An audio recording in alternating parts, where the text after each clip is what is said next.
ರಾಜ್ಯದಲ್ಲಿ ಹೆಚ್ಚುತ್ತಿರುವ ಹಕ್ಕಿ ಜ್ವರ ಸೋಂಕು ಆತಂಕ. ವಿಧಾನಸೌಧದಲ್ಲಿ ಆರೋಗ್ಯ ಸಚಿವ ದಿನೇಶ್ ಗುಂಡೂರಾವ್ ಹೇಳಿಕೆ ಕೊಟ್ಟಿದ್ದಾರೆ. ಹಕ್ಕಿ ಜ್ವರದ ಕುರಿತು ಮುಂಜಾಗ್ರತಾ ಕ್ರಮ ಕೈಗೊಳ್ಳುತ್ತೇವೆ. ಪಶುಸಂಗೋಪನಾ ಇಲಾಖೆ ಕ್ರಮ ತೆಗೆದುಕೊಳ್ಳಲಿದೆ.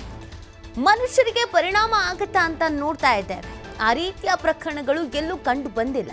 ವಿಧಾನಸೌಧದಲ್ಲಿ ಸಚಿವ ದಿನೇಶ್ ಗುಂಡೂರಾವ್ ಈ ಸ್ಟೇಟ್ಮೆಂಟ್ ಕೊಟ್ಟಿದ್ದಾರೆ.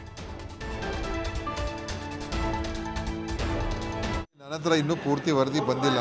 ಯಾಕಂತ ಹೇಳಿದ್ರೆ ಅವರು ಪ್ರತಿ ಸಲ ಈ ಥರ ಪ್ರತಿ ತಿಂಗಳು ಎಲ್ಲ ಕಡೆ ಈ ಥರ ಪರೀಕ್ಷೆಗಳು ಮಾಡಬೇಕು ಅಂತ ಹೇಳಿದ್ದೀವಿ.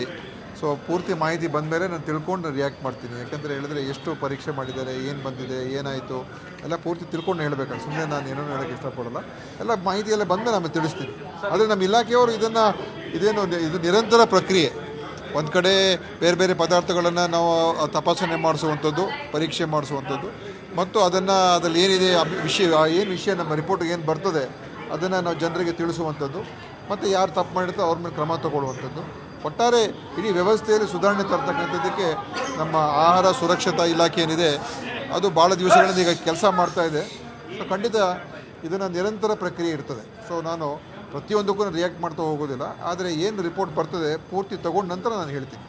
ನೋಡಿ, ಈಗ ನಾವು ಎಲ್ಲಿ ಅಡುಗೆ ಮಾಡೋದರಲ್ಲಿ ಪ್ಲಾಸ್ಟಿಕ್ಕನ್ನು ಉಪಯೋಗ ಮಾಡ್ಕೊಳ್ತಕ್ಕಂಥದ್ದಕ್ಕೆ ನಾವು ಬ್ಯಾನ್ ಮಾಡಿದ್ದೀವಿ. ಯಾಕಂದರೆ ಅದು ಆಹಾರದಲ್ಲಿ ಮಿಶ್ರಣ ಆಗುತ್ತೆ ಅಂತ. ಅದು ಬೇಯಿಸುವಾಗ ಅಥವಾ ನಾವು ಬಿಸಿ ಮಾಡಿದಾಗ ಅವಾಗ ಏನಾಗ್ತದೆ, ಅದು ಮಿಕ್ಸ್ ಆಗುವಂಥ ಸಾಧ್ಯತೆ ಇದೆ ಅಂತ ನಾವು ಅಷ್ಟಕ್ಕೆ ಹೇಳಿದ್ದೀವಿ. ಅದರಿಂದ ನಾನು ಅದನ್ನು ಮೀರಿ ಇನ್ನೂ ಸುಮ್ಮನೆ ಏನೂ ಹೇಳೋಕ್ಕೆ ಹೋಗೋದಿಲ್ಲ. ನಾವು ನಮ್ಮ ಹಂತದಲ್ಲಿ ಇದನ್ನು ಹೇಳಿದೆ. ಯಾಕಂದರೆ ಪ್ಲಾಸ್ಟಿಕ್ಕನ್ನು ನಿಷೇಧ ಮಾಡುವಂಥದ್ದು ಅದು ಪರಿಸರ ಇಲಾಖೆ ಅದೆಲ್ಲ ಇದ್ದೇ ಇದೆ. ಅವರು ಅದರ ಬಗ್ಗೆ ತೀರ್ಮಾನ ತೊಗೊಳ್ಬೇಕು. ನಾನು ಆ ಹಂತಕ್ಕೆ ಹೋಗ್ತಾ ಇಲ್ಲ. ಆಹಾರ ಸುರಕ್ಷತೆ ಬಗ್ಗೆ ನಾನು ಮಾತಾಡ್ತೇನೆ. ಅಕ್ಕಿ ಜ್ವರದ ಈಗಾಗಲೇ ಪಶುಸಂಗೋಪನಾ ಇಲಾಖೆಯವರು ಎಲ್ಲ ಕ್ರಮಗಳು ತೊಗೊಳ್ತಾ ಇದ್ದಾರೆ. ನಮ್ಮ ಇಲಾಖೆಯಲ್ಲಿ ಏನಾದರೂ ಆದರೆ ಬೇರೆಯವರಿಗೆ ಮನುಷ್ಯರಿಗೆ ಏನಾದರೂ ಮುಟ್ತದಾ ಇಲ್ವಾ ಅಂತ ನಾವು ಅದನ್ನು ಎಚ್ಚರಿಕೆಯಿಂದ ಇದ್ದೀವಿ. ಅಲ್ಲಿ ಇದುವರೆಗೂ ಆ ಥರದ್ದೇನಾಗಿಲ್ಲ. ಎಲ್ಲ ಮುಂಜಾಗ್ರತೆ ಕ್ರಮಗಳು ತೊಗೊಂಡಿದ್ದೀವಿ ಆ ಪ್ರದೇಶಗಳಲ್ಲಿ.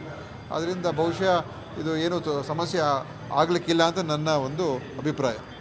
ನೋಡೋಣ, ಈಗ ಬಂದ್ ಮಾಡೋ ವಿಚಾರ ನಾವು ಅನೇಕ ಸಲ ಬಂದ್ಗಳು ಕರೆದಿರ್ತೀವಿ.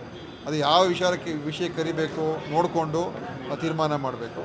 ಅದಕ್ಕೋಸ್ಕರ ಸರ್ಕಾರ ಮತ್ತು ಗೃಹ ಸಚಿವರು ಎಲ್ಲ ತೀರ್ಮಾನ ಮಾಡಿ ಆಮೇಲೆ. ನೋಡಿ, ನನ್ನ ಹತ್ರ ಇನ್ನೂ ಪೂರ್ತಿ ವರದಿ ಬಂದಿಲ್ಲ. ಯಾಕಂತ ಹೇಳಿದ್ರೆ ಅವರು